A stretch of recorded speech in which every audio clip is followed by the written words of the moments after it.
یہ विदेशों में काम करने के लिए निकल जाता है, दूसरों की मजदूरी करता है, और फिर भी जिसकी मजदूरी करता है, जब इसका मालिक होता है, इसे पैसे नहीं देता, फिर इसे बस एक ही बात सताती है। वो कहता है कि जिंदगी का ये मोड़ कैसा आ गया साहब, वरना मेरी माँ से पूछो कितने लाडले थे हम, जब छोटे थे तो कितना प्यार किया जाता था हमें, कितने लाडों से पाला जाता था हमें।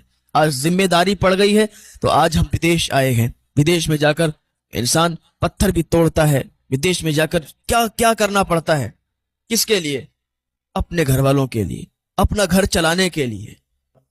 ये जिंदगी भी कैसी जिंदगी है जो अपनों से दूर करके रखा है।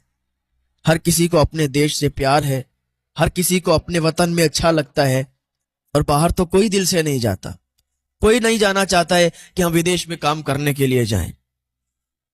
बस कुछ घड़ियां ऐसी होती हैं जो आ जाती हैं सामने पे, जब इंसान का कोई काम नहीं लगता तो फिर वो विदेश निकलता है काम करने के लिए, काम की तलाश में, काम ढूंढने के लिए।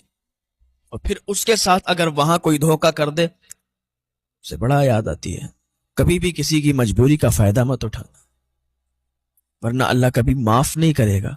यही बंदा जब विदेश काम करने के लिए निकलता है, उसे वो दौर याद आता है। यार क्या दौर था वो, खेला करते थे, वो मिट्टी, वो रेत, वो गांव याद आता है, बहुत याद आता है।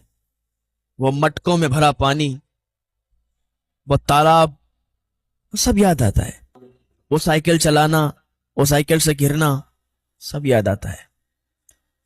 वो जब गांव में किसी का छप्पर चढ़ता था ना, तो 10-10, 15-15, 20-20 लोग आ जाया करते थे और हाथ लगाकर, वो कंधा लगाकर छप्पर चढ़ाया करते थे। आज तो बुलाने पर भी 20-25 लोग नहीं आते। पहले तो बगैर बुलाए आ जाया करते थे। दिन कोई नहीं भूल सकता, गांव की यादें कोई भुला नहीं सकता।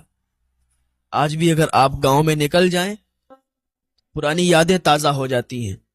और हम तो कहीं चले जाएं, लेकिन हमें गांव की यादें बड़ा आती हैं। गांव याद आता है। कोई भी हो जहां बचपन से रहता है ना, तो वहां की याद से वाबस्ता होता है, वहां के लोगों से वाबस्ता होता है। कहीं भी रहने लगे लेकिन गांव की बड़ी याद आती है।